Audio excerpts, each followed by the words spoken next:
Specially ইনিংসের খেলায় righty lefty চিন্তা করাচ্ছে, কারণ ওরা তো পরপর তিনটা লেফটি নামছে। খুব খুব বেশি অসুবিধা হয়েছে না। টিম সিলেকশনে আমরা থাকি না। আমি বলবো না যে একেবারে বিপরীত ধর্মী।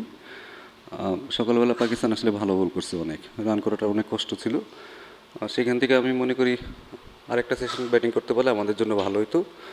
বাট দিন শেষে আমরা তো 400 রান ক্রস করছি। আমার মনে হয় যে আরও হয়তো 50 রান করলে আমাদের জন্য অনেক বেটার হতো। বাট বোলিংটা আমি মনে করি যে আমরা একটু এলোমেলো বল করছি আজকে। যেহেতু এটা টেস্ট ক্রিকেট, কামব্যাক করার অনেক সুযোগ আছে।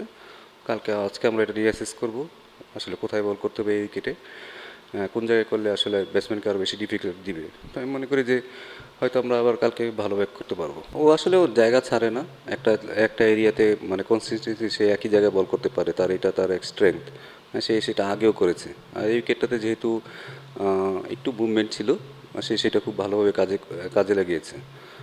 কালকে আমরা খুব ভালোভাবে হ্যান্ডেল করছিলাম। আমার মনে হয় যে কালকে খুবই ভালোভাবে হ্যান্ডেল করছে। আজকে হয়তো ব্যাটসম্যান আমাদের খুব বেশি ছিল না, হয়তো 2টা ব্যাটসম্যান ছিল। তো এই কারণে হয়তো যদি লিটন এবং মুশফিক যদি আরেকটু লম্বা খেলতে পারতো তাহলে আসলে আমার মনে হয় না যে খুব বেশি মানে আরও কিছু ছিল। ব্যাটিং করাটা অনেক সময় সহজ, যখন আপনি বাজে বল করবেন তখন ব্যাটিং করা অনেক সহজ। বাট রান বের করা আসলে খুব সহজ কাজ না। আমরা মনে হয় আমরা একটু এলোমেলো বল করে ফেলেছি, এই কারণে হয়তো রানটা খুব তাড়াতাড়ি দ্রুত উঠে গেছে। বাট আমরা যদি হয়তো ভালো চ্যানেলে বল করতাম তাহলে হয়তো এত রান হতো না। টিম তো আসলে টিমের স্ট্রেংথ বুঝে আসলে আমাদের যেতে হয়। অনেক সময় আপনি লাকি থাকবেন, অনেক সময় লাকি থাকবেন না। কারোর জন্য তো আসলে কাউকে সুযোগ করে দেওয়া হচ্ছে, আমার কাছে মনে হয় যে সে সেটা আর্ন করে কিনা সেটাও বেটার। এবং টিমের আসলে আমাদের টিমটা আসলে আমরা অনেক সময় পারি না করতে, অনেক কিছু কারণে, অনেক কারণ আমাদের টিমের ব্যালেন্সটাও দেখতে হয়। আনলাকি বলবো না, সে হয়তো আবার যখন আসবে তখন হয়তো সে ভালো ভালো করবে। বাট সে তার চেষ্টা করতেছে, যখন সুযোগ আসবে সে তখন খেলবে। আমাদের কিছু এরিয়াতে আসলে ইমপ্রুভমেন্ট অনেক দরকার। সেটা মানে স্পেশালি স্লিপ ক্যাচিং, কারণ এটা স্পেশালাইজেশন জায়গা। এই জায়গাটা আসলে আরেকটু কীভাবে উন্নতি করা যায় সেটা নিয়ে আমরা আসলে কথা বলবো। আসলে পুরাটাই তো আসলে মেন্টাল সাইড, কারণ যখন দেখবেন যে উইকেটে ঘাস আছে তখন বলাররা অনেক এক্সাইটেড হওয়ার চান্স আছে। তা আমার মনে হয় ওইখানে আমরা ভুলটা করেছি।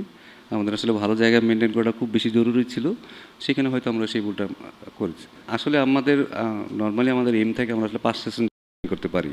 তো সেইভাবে আসলে আমরা সেই লক্ষ্যেই যাচ্ছিলাম। শর্টস খেলে আউট হয়েছে আসলে মাঝে মাঝে হইতেই পারে। তো এটা নিয়ে আসলে খুব বেশি হতাশ হওয়ার কিছু নেই।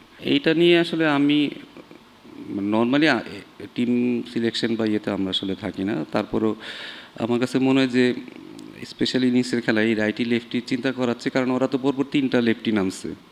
খুব বেশি অসুবিধা হয়েছে। যে ভালো সে সব জায়গায় ভালো হবে, ঠিক আছে, যে খারাপ সব জায়গায় খারাপ হবে। তো আমার মনে হয় আমরা ভালো জায়গায় বল করি নাই, সেটা হচ্ছে আসলে আমার কাছে মনে হয় যে সেটাই আমাদের যদি আজকে দিনটা সবচেয়ে বলেন যে আসলে পেস বোলিংটা একটু ভালো ভালো জায়গায় বল করা উচিত ছিল।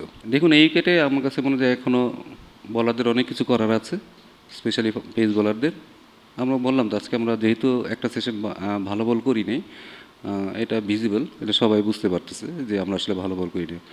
তো এটা আসলে ফিক্স করাটা খুব সম্ভব এবং এটা খুব তাড়াতাড়ি করবে, কারণ আমাদের ফাস্ট বোলাররা সবসময় আমাদেরকে ম্যাচ জিতিয়েছে এবং তারা এক্সপিরিয়েন্স, তারা আমার মনে হয় যে তারা কালকে ভালো করবে। খেলা তো আরও 3 দিন বাকি আছে, আর এখনও তারা মোটামুটি অনেক রানই পিছিয়ে আছে। আমার মনে হয় যে আমি আবারও বলবো যে এখানে আসলে স্পিনারদের খুব বেশি কিছু করার নেই। বল এখনও ঘুরতেছে না, বল সোজা স্টাম্পে ব্যাটই আসতেছে। হয়তো মাঝে মাঝে দিয়ে একটা লো করতে পারে, বা সেটা পুরো একটা ম্যাচের সিনারিও না। তো সিনারিওটি হচ্ছে আমরা একটু ভালো জায়গায় বল করি, পেস বোলারের জন্য ধারাবাহিক অনেকগুলো ওভার যেন আমরা কন্টিনিউ ভালো বল করতে পারি, তখন হয়তো আমাদের উইকেট পড়ার চান্স বেশি থাকে। উইকেট আসলে খুব বেশি চেঞ্জ হয় না, গতকালে যা ছিল আজকেও খুব একই রকম আছে। আমি বলবো যে পাকিস্তান আজকে খুবই ভালো বল করেছে, তারা জায়গা ছাড়েনি, তাদের এরিয়াতে চেষ্টা করেছে, তারা সবসময় বল করতে আমাদের সারাক্ষণই চ্যালেঞ্জের মধ্যে রেখেছিল। আমরা এলোমেলো বল করেছি না। টিম সিলেকশনে আমরা থাকি না, ঠিক আছে। টিম সিলেকশন আমরা যেন থাকি না, সেই তো আমাদের আসলে বলার কিছু নাই এখানে। টিমের প্ল্যান যদি বলেন যে হয়তো টিমের প্ল্যানে আমরা সবসময় থাকি, বাট কে খেলবে না খেলবে সেটা তো আসলে আমাদের কিছু বলার নেই। আমাকে হইতে পারে, আমি ধারণা করছি, সেখানে তো আমি বলি নাই যে এটা হইতে পারে, কারণ আপনি যারা আছে তারা সবাই আসলে প্রুভেন।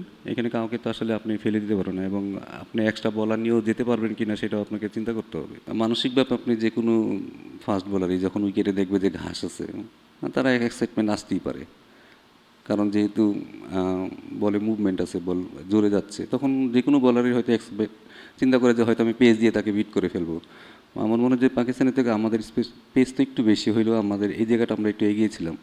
বাট আপনাকে ভালো জায়গায় তো বল করাটা খুব বেশি ইম্পর্টেন্ট। তো আমরা মনে হয় যে আমরা অনেক লুজ বল করেছি, ওইটা যেন কালকে না হয় সেটাই আমরা লক্ষ্য রাখবো। আমি বলবো যে পাকিস্তান আজকে খুবই ভালো বল করছে। এখান দিয়ে তারা আমাদের আজকে সারাক্ষণই আমাদের চ্যালেঞ্জের মধ্যে রেখেছিল। সেখানে তারা অনেক বেটার করেছে, তারা ম্যাচে তাড়াতাড়ি ফিরে আসছে। ব্যাটিংটাও তারা বলবো যেহেতু তাদের দুইটা নতুন ব্যাটসম্যান ডেবিউট্যান্ট ছিল, তারা খুবই ভালো ব্যাটিং করেছে, সিচুয়েশন অনুযায়ী ভালো ব্যাটিং করেছে। তাই আমি বলবো যে সোফার তারা আজকে আমাদের চেয়ে বেটার ক্রিকেট খেলেছে।